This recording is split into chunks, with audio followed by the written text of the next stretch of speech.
Hello, আপনারা সবাই কেমন আছেন? আশা করি সবাই ভালোই আছেন। আমরা আজকে চিকেন বানাবো মাইক্রো ওভেনে। চিকেনটাকে ফ্রাই করব।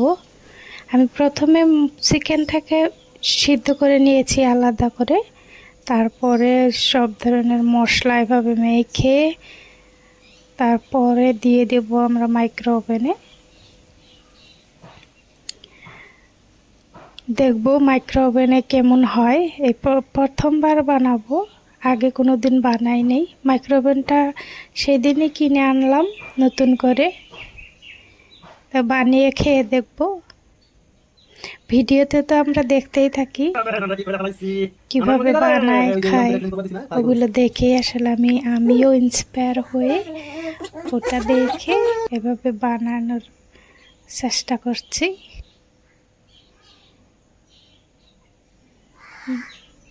আপনারা দেখতে পাচ্ছেন আমার চিকেনটা হয়ে এসেছে, কি সুন্দর কালার হয়েছে। একদম খেতেও অনেক দারুণ লাগবে মনে হয়, অনেক সুন্দর হয়েছে। না